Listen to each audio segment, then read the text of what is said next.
नमस्कार साथियों, जय हिंद। मैं सौरभ सिंह स्वागत करता हूं आपका आपके अपने परिवार रोजगार विदंकित में। मित्रों, समय हो चुका है 11:04 और ये समय है आपका असिस्टेंट लोको पायलट और टेक्नीशियन की बैच के लिए केमिस्ट्री की क्लास का। हमारे सभी साथी एक बार हमारे साथ जुड़ जाएंगे बेहतरीन तरीके से हम सेशन को कंटिन्यू। चलिए, है ना? ठीक है दोस्त, तो सभी साथी जुड़ जाएंगे और हम सेशन की शुरुआत करते हैं। ठीक, जैसा कि आज आप लोगों को मालूम है, टॉपिक हमारा क्या है? इलेक्ट्रिक सेल और डॉबर्नियर ट्रायड और न्यूलैंड ऑक्टेव रूल। यानी कि आज हम पढ़ने वाले हैं इलेक्ट्रिक सेल के बारे में और डॉबर्नियर ट्रायड यानी कि डॉबर्नियर के त्रिक सिद्धांत को भी हम कवर करेंगे ना। पीयूष कुमार गुप्ता जी हमारे साथ जुड़ चुके हैं, बेहतरीन। मंजीत यादव, सौरभ मिश्रा और रंगीला कुमारी, प्रभात कुमार, ठीक है मेरे मित्र, है ना। रचित तिवारी, रिंकू पवार, अमरजीत कौर, प्रीति, रवि कुमार, सभी साथी जुड़ चुके हैं हमारे साथ। चलिए हम सेशन की शुरुआत करते हैं मेरे मित्र। जैसा कि आप सभी जानते हो कि कल हम लोगों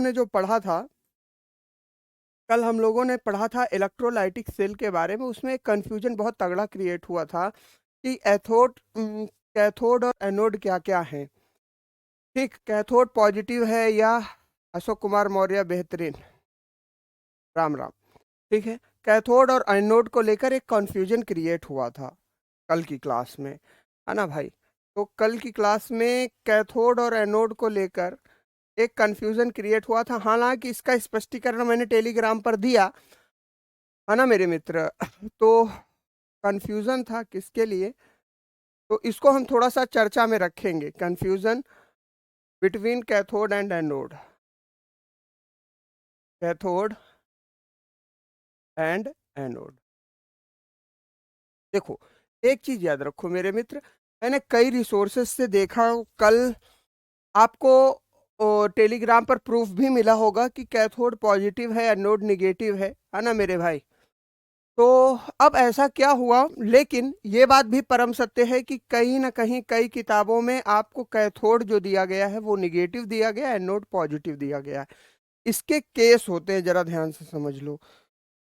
देखो, अगर हम बात करें तो केस 1 क्या कहता है, ध्यान से समझ लेना, यहाँ पे कोई मिस्टेक ना हो जिससे, है ना। इसीलिए हमने आज इस टॉपिक को रखा है। केस 1 के बारे में अगर हम मेरे मित्र बात करेंगे तो जब भी विद्युत अपघटनी सेल के बारे में बात होगी, तो जब भी विद्युत अपघटनी सेल के बारे में बात होगी, ठीक है मेरे भाई, अपघटनी सेल के बारे में बात होगी, यानी कि इलेक्ट्रोलाइटिक सेल के बारे में बात होगी, इलेक्ट्रोलाइटिक सेल के बारे में बात होगी, तो कैथोड कई किताबों में, देखो मैं पुनः कह रहा हूं मेरे मित्र, कई किताबों में इसे पॉजिटिव बताया गया है, कई किताबों में निगेटिव बताया गया है। तो यहाँ पर लेकिन हम निगेटिव मान के चलेंगे। कल मैंने आपको पॉजिटिव क्लिक कराया था, तो वो भी कई बुक्स में आपको देखने को मिलता है। ठीक है, अच्छा, अगर हम देखें तो एनोड के बारे में क्या बात होगी? एनोड, एनोड, एनोड पॉजिटिव होगा। लेकिन अब देखो, अगर ये सेल परिवर्तित हो जाता है, केस 2 लगाएंगे यहाँ पर, दोनों केस आप क्लियर रखिएगा। केस 2, अगर हम गैल्वेनिक सेल के बारे में बात करें, इसके बारे में, गैल्वेनिक सेल के बारे में बात करें, तो मेरे मित्र यहाँ पर कैथोड पॉजिटिव हो जाएगा, यहाँ पर कैथोड पॉजिटिव हो जाएगा। ये सारी किताबों में दिया गया है, 100% दिया गया है। ठीक है मेरे भाई, यहाँ पर कैथोड पॉजिटिव हो जाएगा और यहाँ पर एनोड जो हो जाएगा मेरे मित्र, ये क्या हो जाएगा? निगेटिव हो जाएगा। कोई समस्या यहाँ तक किसी? ठीक, तो इस कॉन्सेप्ट को हम ज्यादा बेहतर मानेंगे। आप लोग करेक्ट कर लीजिएगा इसको। कैथोड को निगेटिव रखते हैं इलेक्ट्रोड में, कहाँ पर? इलेक्ट्रोलाइटिक सेल में। और अगर हम गैल्वेनिक सेल के बारे में बात करेंगे तो टर्मिनल बदल जाएंगे, टर्मिनल बदल जाएंगे। सचिन कुशवाहा जी कह रहे हो आप मेरे कमेंट्स का जवाब नहीं दे रहे हैं, ठीक है मेरे भाई। और प्रदीप चौहान, आप मेरा नाम नहीं लेते हो, ले लिया ना नाम यार, कोई दिक्कत यहाँ तक। लेकिन मैं पुनः कह रहा हूँ, देखिए, लेकिन मैं पुनः कह रहा हूं, कई किताबों में आपको रिसोर्सेस, कई किताबों में या रिसोर्सेस पर कैथोड पॉजिटिव बताया गया था, है ना। कैथोड पॉजिटिव बताया गया। कोई दिक्कत यहां तक? बताया गया, कोई दिक्कत भाई? अब अगर हमें ध्यान रखना है तो हम अधिकांश के साथ चलेंगे, ठीक है। तो सर जो कल था उसमें बदलाव कर लो, बिल्कुल बदलाव कर लो। इलेक्ट्रोलाइटिक सेल के लिए कल में चेंज कर लेना। इलेक्ट्रोलाइटिक सेल के लिए कैथोड निगेटिव हो जाएगा और एनोड पॉजिटिव हो जाएगा। देखो, हालांकि हमारे पास कितना था वो मैंने बताया आपको, कई किताबों में भी कैथोड और पॉजिटिव, कैथोड को पॉजिटिव लिया गया, ठीक है। लेकिन अधिकांश जब मैंने किताबें देखी, यहाँ तक कि एनसीईआरटी में भी कैथोड को पॉजिटिव लिया गया, लेकिन अधिकांश जब किताबें देखी, ज़्यादा रिसोर्सेज से मैंने क्लिक किया, तो वहाँ पर इलेक्ट्रोलाइटिक सेल में निगेटिव कैथोड दिखाया गया। लेकिन ये याद रखना, गैल्वेनिक सेल में ये परिवर्तित हो जाएगा, गैल्वेनिक सेल में ये कैथोड पॉजिटिव हो जाएगा और मेरे भाई एनोड निगेटिव हो जाएगा। यहाँ तक किसी को कोई समस्या? ठीक, चलिए, क्लियर हो गई बात। अच्छा, अब हम आगे बात करेंगे सेकेंडरी सेल के थोड़े से कॉन्सेप्ट को समझेंगे और उसके आगे कॉन्सेप्ट को बात करेंगे। देखो, अगर हम बात करें तो प्राइमरी सेल तक हमारा सारा कॉन्सेप्ट हो गया था। अब हम बात करते हैं थोड़ा सा द्वितीयक सेल के बारे में, इधर ध्यान से फोकस करेंगे। द्वितीयक सेल, द्वितीयक सेल, ठीक है गुरुजी, कोई दिक्कत वाली बात नहीं है। अब जरा ध्यान से समझिएगा, अगर हम द्वितीयक सेल के बारे में बात करें तो मेरे भाई ये दो प्रकार के होते हैं। एक तो सीसा संचायक बैटरी होती है, सीसा संचायक बैटरी होती है, संचायक बैटरी होती है, ठीक है गुरुजी। दूसरा क्या होता है? दूसरा होता है निकल cadmium battery, nickel cadmium battery. कोई दिक्कत नहीं सर, ठीक, कैडमियम बैटरी। अच्छा, अगर हम इसके बारे में बात करें तो एक चीज जरूर ध्यान तौर पर रखिएगा कि ये रिचार्जेबल होते हैं, ये रिचार्जेबल होते हैं, ये क्या होते हैं? रिचार्जेबल होते हैं, ठीक है मेरे मित्र। यानी कि इन्हें रिचार्ज किया जा सकता है, इन्हें रिचार्ज किया जा सकता है, रिचार्ज करके पुनः उपयोग में लाया जा सकता है, पुनः उपयोग में लाया जा सकता है, पुनः उपयोग किया जा सकता है या लाया जा सकता है, जो भी आपको बेहतर लगे आप लिख सकते, ठीक है भाई। कोई समस्या यहाँ तक? अब ठीक है दोस्त, कोई दिक्कत यहाँ तक? चलिए, विवेक सिंह कह रहे हैं सर एक बार इलेक्ट्रोलाइसिस का फिगर बना दीजिए। चलिए पहले इसको समझ लेते हैं, फिर हम फिगर भी बना ले देंगे, कोई दिक्कत वाली बात नहीं है। या फिगर ही बना देते हैं पहले, चलो।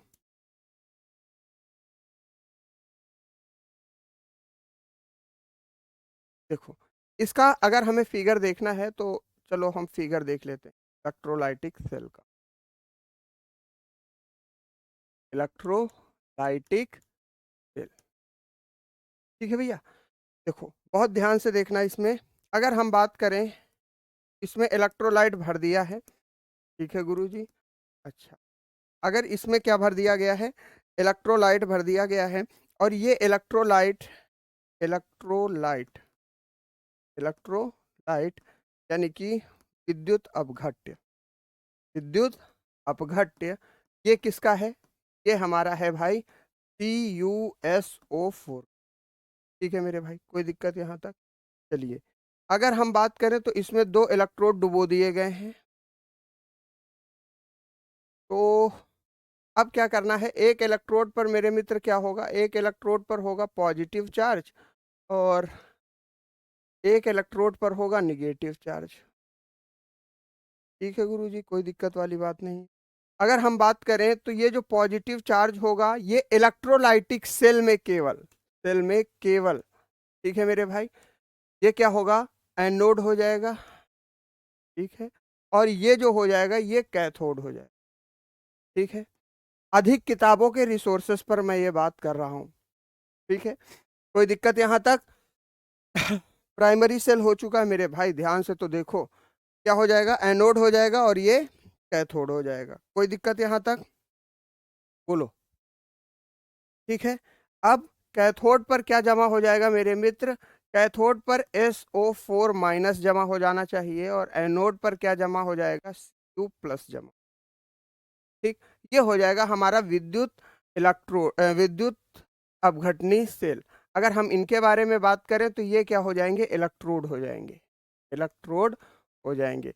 लेकिन इसमें क्या होगी, एक बैटरी भी कनेक्टेड होगी, एक बैटरी भी कनेक्टेड होगी जिसमें करंट प्रवाहित की जा रही होगी, धारा प्रवाहित की जा रही होगी। बाकी सारा कॉन्सेप्ट एज इट इज है।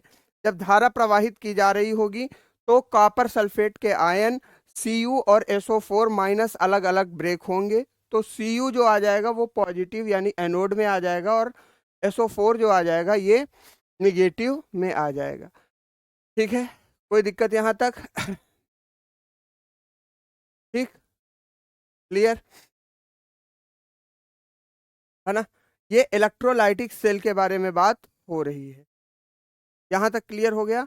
अच्छा, उपयोग अगर हम देख लें तो उपयोग मैंने कल आपको बता दिए थे, पुनः फिर से लिख देता हूँ। उपयोग इसमें हो जाएगा धातुओं को शुद्ध करने में, धातुओं को धातुओं को शुद्ध करने में, शुद्ध करने में, यानी कि for purification of metal, for purification of metal, metal.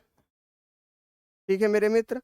दूसरा, इलेक्ट्रोप्लेटिंग करने में, यानी कि विद्युत की छपाई करने में। देखो, विद्युत छपाई में भी इसका प्रयोग होता है। इलेक्ट्रोप्लेटिंग, इलेक्ट्रोप्लेटिंग में भी इसका उपयोग होता है। इलेक्ट्रोप्लेटिंग यानी कि विद्युत लेपन में, विद्युत लेपन में। ठीक है भैया, कोई समस्या? यहां तक कॉन्सेप्ट क्लियर हो गया? चलिए, अब हम बात करेंगे थोड़ा सा, आप इसको इलेक्ट्रोलाइटिक सेल मान के कवर करो।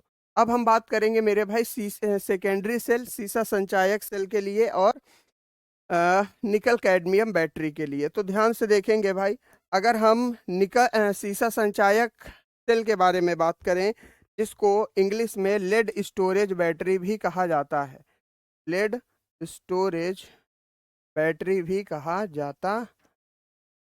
ठीक है गुरुजी। अच्छा, लेड स्टोरेज बैटरी का कॉन्सेप्ट क्या है? अगर हम देखें तो लेड स्टोरेज बैटरी जो होगी मेरे मित्र, इसमें एनोड जो होगा, इसमें जो एनोड होगा, एनोड लीड का बना होगा, लेड का बना होगा। ठीक है गुरुजी, बना होगा। दूसरा, अगर हम बात करें तो इसमें जो कैथोड होगा, कैथोड लेड डाई ऑक्साइड का बना होगा। कैथोड किसका बना होगा? कैथोड होगा लेड डाई ऑक्साइड का बना होगा। ठीक है मेरे मित्र, कोई समस्या यहाँ तक? क्लियर हो गई बात? अच्छा, अच्छा, इसमें एक मित्र पूछ रहे हैं कि सर ये तो स्टडी में नहीं, इसका डिटेल एक्सप्लेनेशन नहीं हुआ था, मैंने केवल टाइप बता दिए थे। एक मित्र पूछ रहे हैं कि सर लेड डाई ऑक्साइड का फार्मूला क्या होगा? लेड डाई ऑक्साइड है, देखो लेड ऑक्साइड का फार्मूला क्या होता है? PbO होता है। ठीक है मेरे भाई, तो डाई ऑक्साइड में PbO2 हो जाएगा। क्लियर है मेरे मित्र? ठीक, कोई दिक्कत यहाँ तक? बोलो। ठीक, चलिए, अगर हम देखें तो कैथोड के बाद अगर हम यहाँ पर देखें मेरे भाई, तो इसमें 35% 35% H2SO4 होता है। ठीक है मेरे भाई, कोई दिक्कत? जो कि विद्युत अपघट्य का कार्य करता है, विद्युत अपघट्य का कार्य करता है, अपघट्य का कार्य करता है। जी गुरु, कोई समस्या यहाँ तक? यानी कि इलेक्ट्रोलाइट का वर्क करता है। अब देखिए, अगर हम देखें तो सीमा संचायक सेल का जब भी प्रयोग किया जाता है मेरे भाई, इसका प्रयोग जब भी किया जाता है, का प्रयोग इसका प्रयोग कहाँ किया जाता है? अगर हम बात करें तो इसका प्रयोग वाहनों में वाहनों एवं इन्वर्टर में किया जाता है। इन्वर्टर में किया जाता है। इन्वर्टर में किया जाता है। देखो, गाड़ियों में जो बैटरी आपने देखी है किया जाता है, या जो बैटरी इन्वर्टर आपने देखा होगा, इन्वर्टर के साथ जो बैटरी लगी होती है वो किसकी होती है? सीसा संचायक सेल की होती है। कोई समस्या वाली बात यहाँ तक नहीं है। ठीक है, सारे कॉन्सेप्ट क्लियर। एनोड किसका बना होगा? लेड का बना होगा। कैथोड लेड ऑक्साइड PbO2 का बना होगा। सल्फ्यूरिक अम्ल कितना होगा जो कि इलेक्ट्रोलाइट की तरह काम करेगा मेरे भाई? ये होगा H2SO4 35%। इसका प्रयोग कहाँ किया जाएगा? वाहनों और इन्वर्टरों में किया जाएगा। ठीक है, अगर हम बात करें अब निकल कैडमियम बैटरी के बारे में, निकेल कैडमियम बैटरी के बारे में, निकेल कैडमियम बैटरी के बारे में, जी गुरु, निकेल कैडमियम बैटरी, यानी कि तो अगर इसको देखें ध्यान से हम, तो इसका कॉन्सेप्ट क्या कहता है मेरे भाई? इसमें निकल हाइड्रो ऑक्साइड का कैथोड होता है, यानी कि इसका जो कैथोड बने होगा, कैथोड जो बना होगा निकेल हाइड्रो ऑक्साइड का होगा। निकेल हाइड्रो ऑक्साइड का होगा। हाइड्रो ऑक्साइड का होगा। ठीक है मेरे मित्र, ठीक। अच्छा, अगर हम एनोड के बारे में बात करें, एनोड किसका होगा दोस्त? एनोड, ठीक, एनोड होगा कैडमियम का, कैडमियम का, ठीक है, कैडमियम का एनोड होगा। तो गुरु जी आगे बढ़ते हैं। अगर हम बात करें मेरे मित्र, तो इसमें विद्युत अपघट्य किस धातु का बना होगा? विद्युत अपघट्य किसका होगा? विद्युत अपघट्य, बफरिंग नहीं हो रही है मेरे भाई, बफरिंग हो रही है क्या? क्लियर है। विद्युत अपघट्य किसका होगा मेरे भाई? पोटेशियम हाइड्रो ऑक्साइड का होगा। पोटेशियम हाइड्रो ऑक्साइड का होगा। ठीक, हाइड्रो ऑक्साइड का, ठीक, कोई दिक्कत? ठीक, देखो, कैथोड बना होगा निकेल हाइड्रो ऑक्साइड का। ठीक, दूसरी चीज, कैडमियम जो बना होगा, कैडमियम का एनोड बना होगा। और विद्युत अपघट्य यानी कि जिसको आप इलेक्ट्रोलाइट भी कहते हो, इलेक्ट्रोलाइट किसका बना होगा मेरे भाई? इलेक्ट्रोलाइट बना होगा पोटेशियम हाइड्रो ऑक्साइड का बना होगा। ठीक है। अच्छा, अगर हम बात करें तो ये कैसी बैटरी है? ये रिचार्जेबल बैटरी है, क्योंकि द्वितीयक सेल है ना, तो रिचार्जेबल बैटरी है, यानी कि इसको पुनः रिचार्ज किया जा सकता है। रिचार्जेबल बैटरी है, रिचार्जेबल बैटरी है, बिल्कुल। क्यों? क्योंकि सेकेंडरी सेल है मेरे भाई, तो स्वाभाविक सी बात है रिचार्जेबल बैटरी होगी। और इसका प्रयोग कहाँ किया जाता है? इसका प्रयोग टॉर्च में किया जाएगा मेरे भाई, ठीक है, और शेवर आदि में प्रयोग किया जाता है। प्रयोग किया जाता, ठीक है भैया, बोलो किसी का कोई डाउट, कोई समस्या नहीं होनी यहाँ तक। निकेल कैडमियम से सारे कॉन्सेप्ट आपके बन गए। ठीक, अब जरा देखिए, अगर हम बात करें, ये तो रही बात इलेक्ट्रिक सेल की। उम्मीद करता हूँ यहाँ तक कि ये वाला कॉन्सेप्ट आप जरूर एक बार देख लीजिएगा। देखो, हालांकि मैं बार बार पुनः कह रहा हूँ कि मेरे मित्र कई किताबों में कैथोड को पॉजिटिव बताया गया है, लेकिन लेकिन अगर हम देखें तो कई किताबों में आपको एनोड भी पॉजिटिव बताया गया है। तो हम अधिकांश को देखते हुए एनोड को पॉजिटिव करते हैं और कैथोड को क्या कर देंगे? निगेटिव कर देंगे। ठीक है मेरे भाई, कोई समस्या? ठीक, अच्छा, एक मित्र पूछ रहे हैं,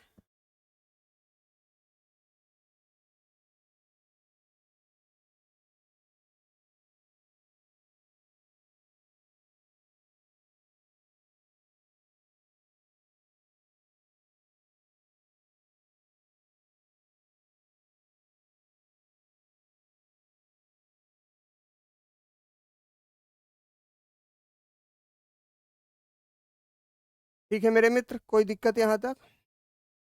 आवाज आ रही है, क्लियर है? एक मित्र क्या पूछ रहे हैं, कमेंट दिखा दो। ठीक है, एक मित्र पूछ रहे हैं निकेल हाइड्रो ऑक्साइड का फॉर्मूला। तो निकल हाइड्रो ऑक्साइड का फॉर्मूला कहाँ गया? निकेल हाइड्रो ऑक्साइड, देखो अगर हम बात करें तो कहाँ गया निकेल हाइड्रो ऑक्साइड, ये है। ठीक है, NiO, NiOH का होल। ठीक है मेरे भाई, NiOH का whole twice nickel hydroxide का ये सूत्र है। अब क्या कंफ्यूजन है मेरे भाई, बोलो, क्लियर हो गई बात? यहाँ तक कॉन्सेप्ट क्लियर? अब आ जाते हैं हम अपने नए टॉपिक पर, डॉवर्नियर स्ट्राइड और न्यूलैंड ऑक्टेव रूल पर। इसको भी हमें कंप्लीट करना है। ठीक है मेरे भाई, डॉवर्नियर स्ट्राइड, अब इसको बहुत प्यार से समझना, ये छूट गया था आपका पीरियोडिक टेबल में। ठीक है, good. Dobereiner triad and Newland octave rule, Newland octave, octave, देखो बहुत सीधी सी बात है, बहुत प्यारा सा कॉन्सेप्ट है। अगर हम देखें तो डॉवर्नियर स्ट्राइड यानी कि डॉवर्नियर का त्रियक सिद्धांत क्या कहता है? डॉवर्नियर का त्रियक सिद्धांत, त्रियक सिद्धांत क्या कहता है? ठीक है मेरे मित्र, अगर हम बात करें तो डॉवर्नियर का त्रियक सिद्धांत कुछ नहीं कहता है, सीधी बात ये कहता है कि डॉवर्नियर ने तीन तीन के ग्रुप बनाए, तीन तीन एलिमेंट को साथ में रखा। ठीक है मेरे भाई, कोई दिक्कत यहाँ तक? तीन तीन एलिमेंट, आवाज आ रही है ना मेरे भाई, सब कुछ आ रहा है, क्लियर है? ठीक है, चलिए अगर हम बात करें तो डॉवर्नियर का त्रियक सिद्धांत क्या कहता है मेरे भाई? इन्होंने तीन एलिमेंट को एक साथ रखा, इन्होंने तीन तत्वों को, तत्वों को एक साथ रखा। ठीक है गुरुजी, एक साथ रखा।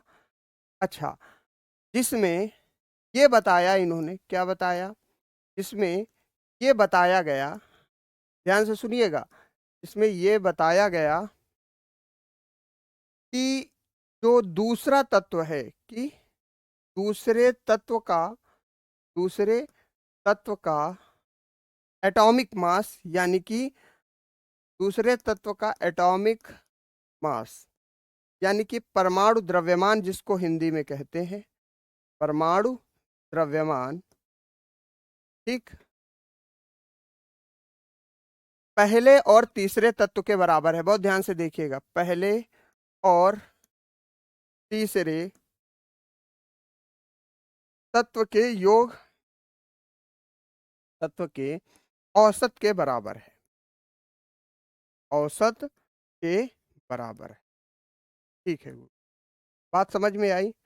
देखो इन्होंने क्या कहा कि इन्होंने मान लो तीन तत्व लिए, तो पहले और तीसरे का जो एटॉमिक मास है वो एवरेज होगा किसके? दूसरे वाले एटॉमिक मास का। ध्यान से देखो, इसको आसानी से आप समझ सकते हो। अगर हम बात करें तो according to this rule, according to this rule, अगर यहाँ पर atomic mass of second element, atomic mass of second element, second element is the average, average of first and third element, first and third एली। ठीक है मेरे भाई, कोई समस्या? अब देखो अगर हम बात करते हैं, इसको एक कॉन्सेप्ट के माध्यम से समझते हैं। मान लीजिए इन्होंने क्या किया, ए, बी और सी, ये तीन एलिमेंट लिए, तो अब जो बी का एटॉमिक मास होगा, बी का एटॉमिक मास होगा, यानी कि बी का जो द्रव्यमान, बी का जो परमाणु द्रव्यमान होगा, वो क्या होगा मेरे भाई, वो ए और सी के औसत के बराबर होना चाहिए। बिल्कुल गुरुजी।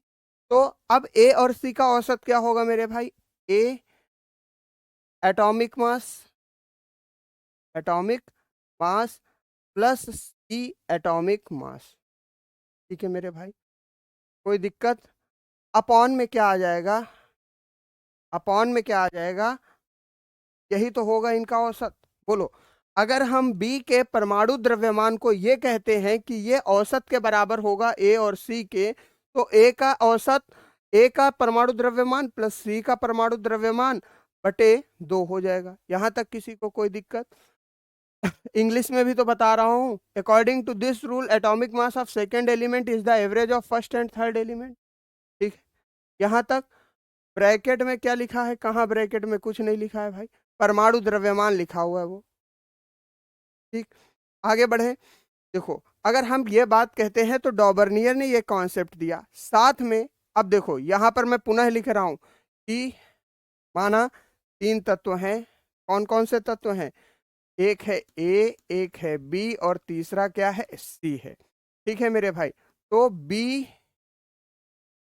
का परमाणु द्रव्यमान क्या होना चाहिए, हिंदी वाले भी देख लें, परमाणु द्रव्यमान क्या होना चाहिए मेरे मित्र, ए के परमाणु द्रव्यमान के, ए के परमाणु द्रव्यमान प्लस सी का परमाणु द्रव्य, सी का परमाणु द्रव्यमान बटे 2 हो जाए। कोई समस्या? अच्छा, साथ में इन्होंने ये बात क्या कही कि इनके रासायनिक गुणधर्म, यानी कि इनके रासायनिक गुणधर्म, इन 3 तत्वों के रासायनिक गुणधर्म भी समान होंगे, रासायनिक गुणधर्म भी समान होंगे। ये भी कहा इन्होंने, गुणधर्म भी समान होंगे। ठीक है मेरे भाई, कोई दिक्कत नहीं। रासायनिक गुणधर्म क्या होंगे मेरे भाई, समान होंगे। अगर हम देखें तो here chemical properties, chemical properties will be same, will be. अब देखो, अब इसको समझते हैं वास्तविकता में तत्वों को रखकर उदाहरण के साथ। ठीक है मेरे भाई, कोई दिक्कत? चलिए, अगर हम देखें तो इन्होंने पहले कौन से 3 तत्व लिए, इन्होंने पहले कौन से 3 तत्व लिए, देखो ध्यान से समझो इस कॉन्सेप्ट को। इन्होंने पहले लिए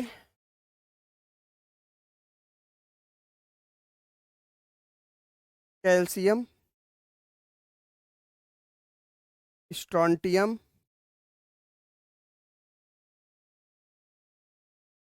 और बेरिलियम। अगर हम देखें तो कैल्शियम का सिंबल Ca हो जाएगा, एटॉमिक मास कितना हो जाएगा मेरे भाई, 40 हो जाएगा, कोई दिक्कत नहीं। अगर हम स्ट्रोंटियम का देखें तो इसका सिंबल Sr हो जाएगा, एटॉमिक मास 88 हो जाएगा। ठीक, और बेरिलियम का देखें तो बेरिलियम का सिंबल Ba और एटॉमिक मास 137 हो। अब देखो, ये जो स्ट्रोंटियम का एटॉमिक मास है ये एवरेज होना चाहिए किसका, कैल्शियम और बेरिलियम का, इस सिद्धांत के अनुसार। ठीक, अगर हम देखें तो देखते हैं भाई कि 40 प्लस 137 बटे 2 करेंगे तो लगभग आएगा 88.5। कितना आएगा एवरेज, अगर हम निकालेंगे तो 40 प्लस 137 बटे 2 करेंगे तो लगभग एवरेज आएगा 88.5, जो कि किसके बराबर है, स्ट्रोंटियम के परमाणु भार के बराबर है। तो यानी कि ये सक्सेसफुल इनका एग्जाम्पल रहा, ये क्या रहा, सक्सेसफुल एग्जाम्पल रहा। कोई दिक्कत वाली बात इसमें नहीं हुई, ये डॉबर्नियर ट्रायड के नियम को फॉलो करता है। अच्छा, एक चीज यहाँ गौर करना, जैसा कि इन्होंने कैल्शियम, स्ट्रोंटियम और बेरिलियम का एग्जाम्पल लिया, तो अगर हम देखें तो ये सभी क्या हैं, मेटल्स हैं। बिल्कुल है गुरुजी, ये सभी क्या हैं, मेटल्स हैं, धातुएं हैं, सभी क्या है, धातु हैं, मेटल्स हैं। ठीक, इनके रासायनिक गुणधर्म भी तो समान होने चाहिए, तभी तो डाउबर्नियर स्ट्राइड में पूरी तरीके से बैठेगा, यानी कि ऑल आर मेटल्स। ठीक है, कोई समस्या नहीं। अच्छा, अगर ये मेटल्स हैं तो इनकी ऑक्साइड्स जो होंगी वो क्या होंगी, क्षारीय होंगी। ऑक्साइड्स क्या हैं, बेसिक हैं, बिल्कुल है गुरु। यानी कि ऑक्साइड कैसी हैं, क्षारीय हैं। अच्छा, अगर हम बात करें तो इनकी जो वैलेंसी है, इन कैल्शियम की भी वैलेंसी +2 है, स्ट्रोंटियम की भी वैलेंसी +2 है, और बेरिलियम की भी वैलेंसी 2 है। सभी की वैलेंसी कितनी है, सभी की संयोजकता यानी कि वैलेंसी कितनी है, वैलेंसी वैलेंसी +2 है। तो यानी कि ये तो परीक्षण इनका सफल रहा, रासायनिक गुण भी लगभग लगभग समान है, और इनका एवरेज भी 88.5 आ रहा है, 0.5 से ज्यादा हो गया तो स्ट्रोंटियम के आसपास है लगभग। ठीक, अच्छा, इन्होंने एक और सक्सेसफुल एग्जाम्पल लिया। अगर हम बात करें तो इन्होंने दूसरा एग्जाम्पल किसका लिया, सेकेंड एग्जाम्पल किसका लिया इन्होंने, ध्यान से समझना एक एक बात। ठीक है, सेकेंड एग्जाम्पल इन्होंने किसका लिया, बहुत ध्यान से प्यार से एक एक कॉन्सेप्ट को समझेंगे मेरे भाई। सेकेंड एग्जाम्पल लिया क्लोरीन का, क्लोरीन का सिंबल Cl, एटॉमिक नंबर 35.5, यही होता है। ठीक है गुरु। ब्रोमीन, ब्रोमीन का लिया मेरे भाई, ब्रोमीन का Br और एटॉमिक नंबर 80। ठीक, अब हम बात करेंगे आयोडीन का, इन्होंने एक एग्जाम्पल लिया, आयोडीन का लिया। आयोडीन का एटॉमिक केमिकल सिंबल I, और एटॉमिक नंबर कितना हो जाएगा मेरे मित्र, एटॉमिक नंबर 127 हो जाएगा। ठीक, यहाँ तक किसी को कोई समस्या। चलो, अगर हम इसका देखें, औसत देखें तो 35.5 प्लस 127/2 करते हैं तो ये लगभग आएगा 81.25, 81.25। चलो ठीक है, इसको भी देखो, ब्रोमीन का एटॉमिक वेट है 60, ब्रोमीन का एटॉमिक वेट है 80, और अगर हम बात करें तो इसका एवरेज आ रहा है 81.25, जो कि लगभग आसपास है, जो कि क्या है मेरे मित्र, जो कि लगभग आसपास है किसके, लगभग ब्रोमीन के एटॉमिक वेट के, एटॉमिक वेट के करीब है। अच्छा, कोई दिक्कत यहां तक।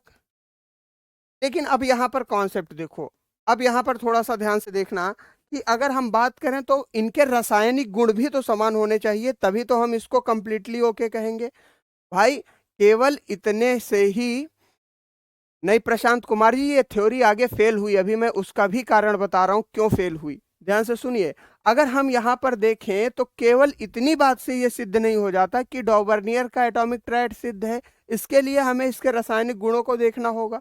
ठीक है मेरे भाई, अगर हम देखें रासायनिक गुणों के बारे में तो रासायनिक जो गुण थे, रासायनिक गुणों को देखते हैं तो यानी कि केमिकल प्रॉपर्टीज, तो सभी क्या हैं, सभी नॉन मेटल्स हैं, सभी अधातुएं हैं, बिल्कुल गुरुजी, बोलो हैं कि नहीं है, सभी अधातुएं हैं, अधातु है, यानी कि नॉन मेटल्स हैं मेरे मित्र।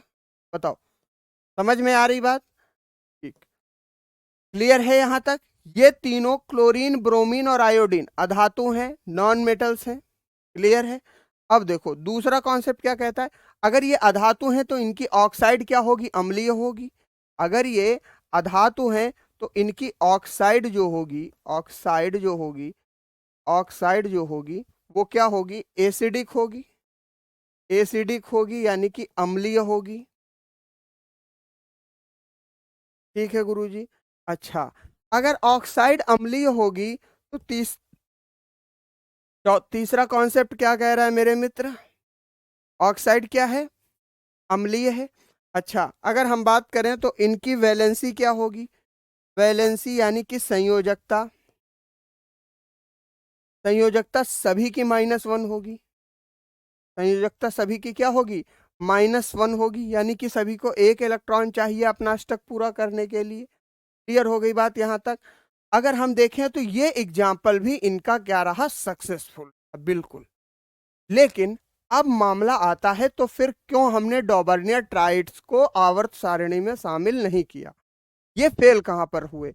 अब देखिए, अगर हम देखें तो इनके फेलियर का सबसे प्रमुख कारण क्या था कि ये थोड़े ही बस इन एलिमेंट्स के बाद कोलैप्स होना चालू हो गए। क्या हुआ, अगर हम देखें तो जब फ्लोरीन को साथ में रखा गया, क्या किया गया मेरे मित्र, जब फ्लोरीन को साथ में ले लिया गया, मान लीजिए अगर हम एग्जाम्पल के बारे में बात करें तो फ्लोरीन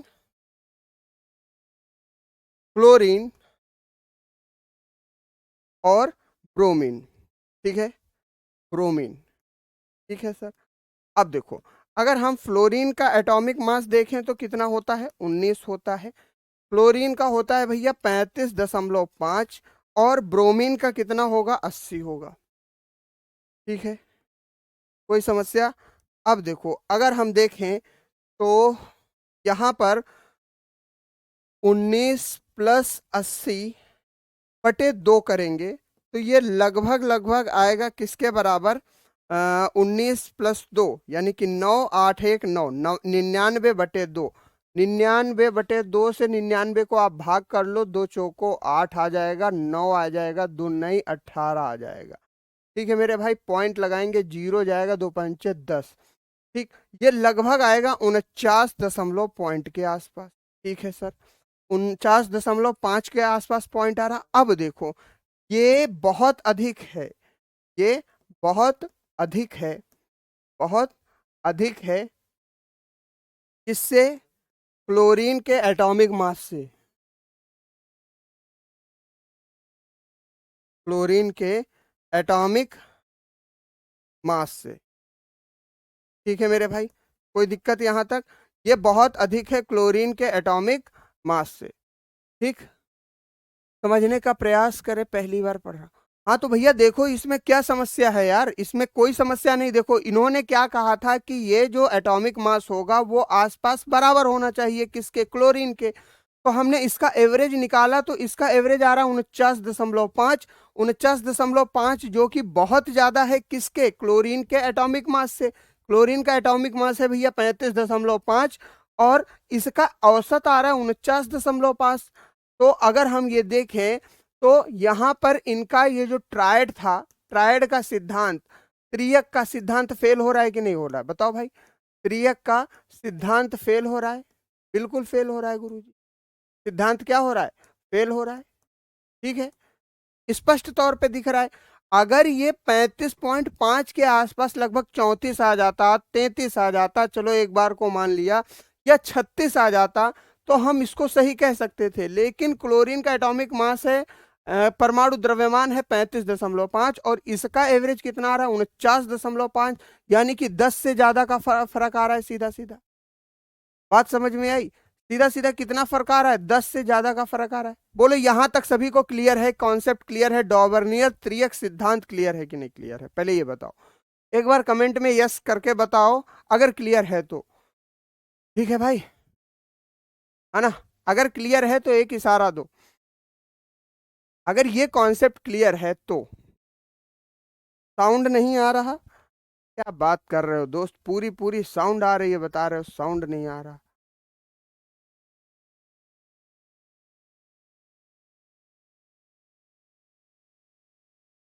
हाँ विनय यादव जी, फर्जी झूठ मत बोला करो, केवल आपको ही इशू आता है यार, है ना, थोड़ा सा ध्यान से समझो। साउंड नहीं आ रहा है, सारे बच्चों को क्लियर आ रहा है। बोलिए, ये कॉन्सेप्ट क्लियर है मेरे मित्रों, यहां तक कॉन्सेप्ट क्लियर है, ये तो समझ में आ गया, लेकिन विद्युत सेल कहाँ गया। यस यस यस, क्लियर हो गया। विद्युत सेल में कुछ करना ही नहीं है मेरे भाई। देखो, अगर हम बात कर रहे हैं विद्युत सेल के बारे में तो बस आपको कैथोड निगेटिव रख लो और एनोड पॉजिटिव रख लो, किसमें, विद्युत अपघटनी सेल में केवल। और अगर हम बात करें उसमें गैल्वेनिक सेल में तो उसमें कैथोड पॉजिटिव रखना, बस, और कुछ नहीं करना है यार। इसका तो क्वेश्चन भी पेपर में नहीं आएगा, मैंने आपको समझाने से समझा दिया मैंने केवल, है ना। विद्युत सेल का, इलेक्ट्रोलाइटिक सेल का क्वेश्चन भी आपको पेपर में नहीं देखने को मिलेगा। लेकिन फिर भी आपकी जानकारी के लिए क्लियर हो जाए वो ज्यादा बेहतर रहता है। ये क्लियर हो गया? ठीक। विनय यादव, आप जानबूझ के उल्टे सीधे कमेंट कर रहे हो यार, कहाँ बफरिंग हो रही है मेरे भाई? सब कुछ तो ठीक है। आवाज और बफरिंग किसी को कोई समस्या नहीं? क्लियर है। ठीक, चलिए अब हम न्यूलैंड ऑक्टेव रूल को समझ लेते हैं मेरे मित्र, और उसके बाद एएलपी का प्रैक्टिस सेट रोज शाम को 6:30 बजे, रोज शाम को 6:30 बजे चलता है। कहाँ पर? रोजगार विद अंकित यूट्यूब चैनल पर। सब कुछ ठीक चल रहा है राहुल जी? चलिए बेहतरीन। ठीक है। देखो, कुछ टॉपिक में कंफ्यूजन होना बहुत बड़ी बात है। देखो यार, एक चीज इस चीज को समझ लो कि अब मैंने आपको डाटा दिया, जैसे कैथोड और एनोड का ही एग्जांपल ले लेते हैं, तो कैथोड और एनोड में कई किताबों में कैथोड को पॉजिटिव बताया गया है, कई किताबों में एनोड को पॉजिटिव बताया गया है। तो हमने क्या किया, कैथोड वाले को ज्यादा उपयुक्त माना, उसको हमने लिया। लेकिन ये बात भी आपकी परम सत्य है कि कई किताबों में एनोड को पॉजिटिव बताया गया है विद्युत अपघटनी सेल में।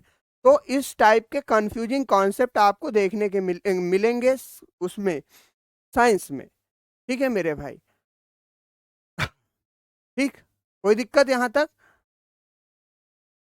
क्लियर हो गई बात? चलिए अब हम आगे बढ़ते हैं। चलिए अब हम हेडिंग लगाएंगे न्यूलैंड ऑक्टेव रूल के बारे में। Newland octave rule. ऑक्टेव क्या था? न्यूलैंड ऑक्टेव रूल मेरे मित्र ध्यान से समझो। देखो, इन्होंने क्या किया, ये बहुत बड़े म्यूजिक लवर थे। ये क्या थे भैया? म्यूजिक लवर थे। म्यूजिक लवर थे, ठीक है सर। यानी कि संगीत से विशेष प्रेम था इनको, संगीत प्रेमी थे। ठीक है गुरु। तो अगर हम देखें तो संगीत में भैया कितने सुर हो जाते हैं दोस्त? संगीत में होते हैं 7 सुर। कितने सुर हो जाएंगे संगीत में? संगीत में मेरे मित्र हो जाएंगे 7 सुर। कौन कौन सा? देखो, एक तो हो जाएगा सा, दूसरा हो जाएगा रे, फिर गा, मा, पा, हा। ठीक है मेरे भाई, कोई दिक्कत? अब देखो, इन्होंने इसी सिद्धांत पर, बहुत ध्यान से सुनना, अब खाली की संगीत को नहीं सुनते रहना, कॉन्सेप्ट को भी यहां से समझना। देखो, अब इन्होंने क्या किया मेरे मित्र, इसी आधार पर सारे तत्वों का अरेंजमेंट किया। इसी आधार पर इन्होंने क्या किया, सारे तत्वों को स्थापित किया, और ये बात कह दी कि ये जो तत्व हैं इनके रसायन गुण लगभग एक समान होंगे पहले तत्व के। इनमें से जो 8वां तत्व होगा उसके रसायन गुण क्या होंगे? पहले तत्व के समान होंगे। चलिए अगर हम देखें इसको, तो इन्होंने किसको रखा? पहले तो हाइड्रोजन को रखा। ठीक है गुरुजी, हाइड्रोजन यानी कि H। ठीक, फिर इन्होंने किसको रखा? लिथियम को रखा, लिथियम को रखा, Li को रखा, फिर बेरिलियम को रख दिया इन्होंने, बेरिलियम को रख दिया। ठीक है, Be को रखा। देखो, अच्छा एक चीज और समझ लो, इनके समय में किसकी खोज नहीं हुई थी? इनके समय में अक्रिय गैसों की खोज नहीं हुई थी। ध्यान से सुनिएगा, अक्रिय गैसों की खोज नहीं हुई, गैसों की खोज नहीं हुई। ठीक है मेरे भाई, नहीं हुई, यानी कि noble gases was not discovered, noble gases war not discovered. Clear हो गई बात? तो आपको इस सारणी में नोबल गैसेस नहीं देखने को मिलेंगी, अक्रिय गैसें नहीं देखने को मिलेंगी। ठीक है मेरे भाई? अगर हम बात करें तो इन्होंने हाइड्रोजन को रखा, लिथियम को रखा, बेरिलियम को रखा, फिर बोरॉन को रखा, बोरॉन को रखा। ठीक है गुरुजी, और बोरॉन के बाद कार्बन को रख दिया इन्होंने, कार्बन, यानी कि ऑप्शन नंबर सी। ठीक, और अगर हम बात करें तो कार्बन के बाद फिर क्या रखा? नाइट्रोजन रखा इन्होंने, नाइट्रोजन। ठीक, जिसका परमाणु चिन्ह N होता है, और ऑक्सीजन, ऑक्सीजन रख दिया। ठीक है, कोई दिक्कत वाली बात नहीं। अब देखो, फिर इसके बाद इन्होंने क्या किया? ऑक्सीजन के बाद हमारे पास कौन सा तत्व आया? फ्लोरीन आया। बिल्कुल गुरु, फ्लोरीन रखा, फ्लोरीन को रखा, F। ठीक है मेरे मित्र, उसके बाद सोडियम को रखा, सोडियम यानी कि Na, फिर मैग्नीशियम को रख दिया, मैग्नीशियम को रख दिया यानी कि Mg को रख दिया। ठीक है मेरे मित्र। मैग्नीशियम के बाद सिलिकॉन फॉस्फोरस, सिलिकॉन Si और फास्फोरस को रख दिया। देखो अब बहुत ध्यान से समझना, फास्फोरस यानी कि पी को रख दिया। अच्छा अब फास्फोरस के बाद अगर हम देखें, देखो मैग्नीशियम के बाद, अच्छा मैग्नीशियम के बाद इन्होंने एल्यूमिनियम को रखा, सॉरी मैग्नीशियम के बाद इन्होंने क्या रखा, एल्यूमिनियम रखा, एल्यूमिनियम रखा, एल्यूमिनियम, फिर इन्होंने सिलिकॉन को रखा। ठीक है मेरे भाई, फिर इन्होंने क्या रखा, सिलिकॉन को रखा। ठीक है, और सिलिकॉन के बाद इन्होंने क्या रखा, फास्फोरस को रखा, फास्फोरस को रखा। ठीक है गुरुजी, फास्फोरस को रखा। और फास्फोरस के बाद जो तत्व आता है, फास्फोरस के बाद आता है तत्व सल्फर। ठीक, अब देखिएगा कॉन्सेप्ट यहां पर क्या लागू हो रहा है। अब अगर इन्होंने फिर क्लोरीन को भी रख लिया, क्लोरीन यानी कि Cl, और फिर ब्रोमीन, ब्रोमीन यानी कि Br, और फिर रखा इन्होंने कैल्शियम को, कैल्शियम को यानी कि। अब देखो इनका कॉन्सेप्ट कहने का क्या था, ये सारे तत्व इन्होंने किसके आधार पर रखे, इन्होंने म्यूजिक टोन्स के आधार पर रखे, यानी गुण पाए जाएंगे आठवें तत्व में। देखो अगर हम यहाँ पर आठवां तत्व देखें तो 1 2 3 4 5 6 7 8, फ्लोरीन क्या है बताओ, फ्लोरीन क्या है, फ्लोरीन ये 7 हो गए ऊपर के, फ्लोरीन क्या है, आठवां तत्व है, एट्थ एलिमेंट, बिल्कुल गुरु जी। अच्छा तो इसके जो रासायनिक गुण होंगे वो किसके समान होंगे, वो पहले तत्व हाइड्रोजन के समान होंगे, फर्स्ट एलिमेंट के समान होंगे। ठीक है मेरे भाई, फर्स्ट एलिमेंट के समान होंगे, किसके, आठवें तत्व के रासायनिक गुण, एलिमेंट एट्थ एलिमेंट के रासायनिक गुण किसके समान होंगे, आठवें तत्व के पहले एलिमेंट के समान होंगे। ठीक है, अच्छा हम पहला एलिमेंट कहीं से भी लें, बफरिंग नहीं हो रही है मेरे भाई, ठीक है, बफरिंग हो रही है, ध्यान से देखिए। अगर हम बात करें तो इसका दूसरा कॉन्सेप्ट क्या होगा, अगर मान लो हमने बेरिलियम को ले लिया पहला तत्व, हमने, वीडियो प्रॉब्लम, वीडियो प्रॉब्लम हो रही है क्या, अभी क्लियर है यार, ठीक है।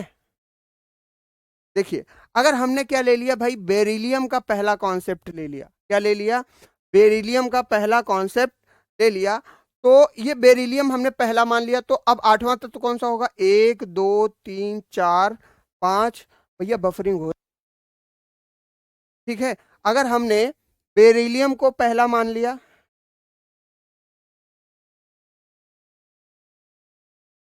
देखिए अगर ये बेरिलियम पहला कॉन्सेप्ट हो गया, तो अब यहां से देखो आठवां तत्व कौन सा हो जाएगा, 1 2 3 4, देखो बेरिलियम पहला, दूसरा, तीसरा, चौथा, पांचवा, छठा, सातवां, आठवां, ये इसका आठवां तत्व हो जाएगा, बिल्कुल। तो मैग्नीशियम की जो प्रॉपर्टीज होंगी, मैग्नीशियम की जो प्रॉपर्टीज होंगी वो किसके समान होंगी, बेरिलियम के।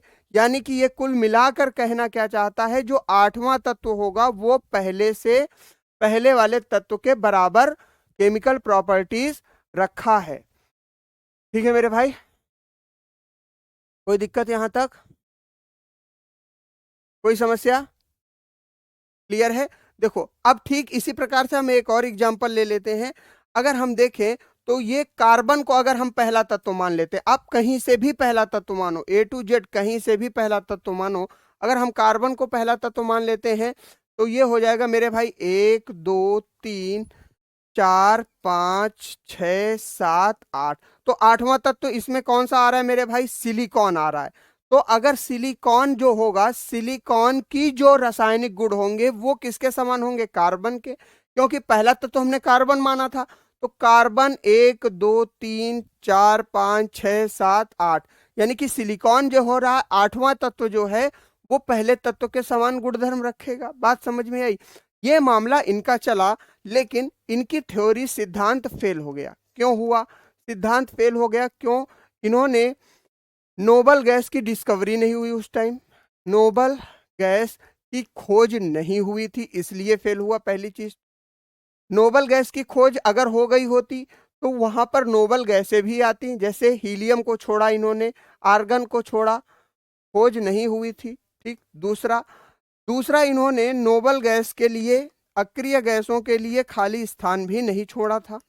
इन्होंने इन्होंने नोबल गैस के लिए खाली स्थान भी नहीं छोड़ा था, खाली स्थान भी नहीं छोड़ा था। ठीक है भैया, खाली स्थान भी नहीं छोड़ा था। अच्छा, तीसरा अगर हम देखें तो इन्होंने क्या और नहीं किया मेरे मित्र, इन्होंने इनका ये सिद्धांत सिद्धांत इसके बाद फेल हो गया। ये सिद्धांत कैल्शियम के बाद फेल हो गया, पूरी तरीके से फेल हुआ। जैसे जैसे लिख दे रहा हूं मैं, जैसे जैसे तत्व भारी होते गए, जैसे जैसे तत्व भारी होते गए, यानी कि एलिमेंट हैवियर होते गए, वैसे वैसे वैसे ही ये सिद्धांत, ये थ्योरी क्या हो गई, फेल हो गई। बोलो कोई समस्या, कोई दिक्कत यहां तक? बताओ भाई, क्लियर हो गई बात? फेल होने का कारण क्या था? फेल होने का कारण यह था नोबल गैस की खोज भी नहीं हुई थी। दूसरी चीज, इन्होंने नोबल गैस के लिए खाली जगह भी नहीं छोड़ी थी अपनी पीरियोडिक विद टेबल पर। तीसरी चीज, अगर इनका ये सिद्धांत कैल्शियम के बाद फेल हुआ, क्यों? जैसे जैसे तत्व भारी होते गए, कैल्शियम के बाद जैसे जैसे एटॉमिक मास बढ़ता गया, वैसे वैसे ये फेल होते गए। ठीक है मेरे भाई। अच्छा, और बताइए किसी का क्या क्वेश्चन है, कोई डाउट? यहां तक क्लियर हो गई बात? अब देखो एक बार इसको ध्यान रखो, एट्थ एलिमेंट के रासायनिक गुण किसके बराबर होंगे मेरे भाई? पहले एलिमेंट के समान होंगे, याद रखिएगा। यानी कि आठवें तत्व के रासायनिक गुण जो होंगे ये पहले एलिमेंट के समान होंगे। ठीक है, कोई दिक्कत यहां तक, कोई समस्या? जैसे हमने पहले तत्व हाइड्रोजन को माना, हाँ तो एक बच्चा ये पूछ रहा है, पहला तत्व हाइड्रोजन को माना, तो अब आठवां तत्व यहां से कौन सा होगा? 1 2 3 4 5 6 7, आठवां तत्व फ्लोरीन होगा। तो फ्लोरीन के जो रासायनिक गुणधर्म होंगे वो ऑक्सीजन हाइड्रोजन के बराबर होंगे। आप कहीं से भी पहला तत्व मान लो हम बोरान को मान लेते हैं। किसको मान लेते हैं? बोरान को। तो बोरान अगर पहला है तो 1 2 3 4 5 6 7 8। तो एल्यूमिनियम के जो रासायनिक गुणधर्म होंगे वो किसके बराबर होंगे? बोरॉन के। यानी कि जो आठवां एलिमेंट होगा उसके जो केमिकल प्रॉपर्टीज होंगी वो फर्स्ट वाले के इक्वल होंगी, पहले वाले के समान होंगी। ठीक है मेरे भाई। सर इसका क्वेश्चन कैसे बनेगा? देखो इसका क्वेश्चन बहुत कम पूछने की उम्मीद है, लेकिन अगर हम देखें तो ये पूछ सकता है ऑक्टेव का सिद्धांत किसने दिया? तो न्यूलैंड ने दिया। दूसरी चीज, अगर हम बात करें तो न्यूलैंड ने किस आधार पर ऑक्टेव का सिद्धांत दिया? तो यहां पर आप रखोगे म्यूजिक टोन्स के आधार पर, म्यूजिक टोन्स के आधार पर, यानी कि संगीत सुर के आधार पर। बोलो, संगीत सुर के आधार पर ही तो इन्होंने सारे तत्वों को प्लेस किया। बताओ यहां तक कॉन्सेप्ट क्लियर हो गया? डॉबर्नियर स्ट्राइड और न्यूलैंड ऑक्टेव रूल क्लियर हो गया कि नहीं हो गया? हाँ या ना बताओ, यस और नो? आसान था। डॉबर्नियर स्ट्राइड में याद रखना कि जो बी एलिमेंट है, दूसरे एलिमेंट पहले और तीसरे के औसत के बराबर होगा। और अगर हम न्यूलैंड ऑक्टेव के बारे में देखें तो यहां पर पहले एलिमेंट के रासायनिक गुणधर्म आठवें एलिमेंट के एक समान होंगे। बताओ भैया, क्लियर है? अगर हाँ तो ठीक है, मैं एंड करता हूं क्लास। देखो अक्रिय गैसों को जोड़ा ही नहीं मेरे भाई। आप कह रहे हो कि सर इसमें हीलियम को शामिल क्यों नहीं किया, तो यहां पर मैंने साफ साफ लिख दिया है कि अक्रिय गैसों की खोज नहीं हुई थी। देखो ये लिखा हुआ है ना मेरे भाई, इनके समय में अक्रिय गैसों की खोज नहीं हुई थी। जब अक्रिय गैसों की खोज ही नहीं हुई थी तो यहां पर हीलियम कैसे आ जाएगा? हीलियम, आर्गन, नियान, जेनान कुछ भी नहीं आएगा, क्योंकि अक्रिय गैसों की खोज भी नहीं हुई थी और यही इनकी फेलियर का कारण बना। बात समझ में आई? क्लियर हो गई बात? ठीक ठीक। अच्छा, और एक चीज ध्यान रखिए, कैल्शियम ये इनका लास्ट एलिमेंट था। कैल्शियम के बाद इन्होंने पूरी तरीके से कोलैप्स हो गए। कैल्शियम के बाद जब इन्होंने तत्वों को रखना शुरू किया तो उनके रासायनिक गुण ही परिवर्तित हो गए, उनके रासायनिक गुण भी परिवर्तित हो गए मेरे मित्र। क्लियर हो गई बात यहां तक? किसी को कोई डाउट, कोई समस्या नहीं होनी चाहिए। तो जैसे जैसे तत्वों का भार बढ़ता गया वैसे वैसे ये थ्योरी फेल होते गई। ठीक है मेरे भाई आज तक इतना ही। सभी साथियों को नमस्कार, धन्यवाद, और मेहनत करते रहिए मेरे मित्र। और थोड़ा सा केमिस्ट्री अभी कंप्लीट नहीं हुई, अभी आपका एक टॉपिक बचा हुआ है कार्बन एंड इट्स कंपाउंड, उसको हम कल शुरू करेंगे और परसों तक खत्म कर देंगे। ठीक है मेरे भाई, कार्बन एंड इट्स कंपाउंड, इसको हम परसों तक समाप्त कर देंगे। तब तक के लिए मेरे सभी साथियों को नमस्कार, राम राम, जय हिंद। और अगर किसी को कोई डाउट है, कोई समस्या है तो बिल्कुल आप पूछ सकते हैं। ठीक है, इलेक्ट्रोलाइटिक सेल वाले कॉन्सेप्ट को भी देख लीजिएगा। ठीक है भैया, राम राम, जय हिंद, धन्यवाद।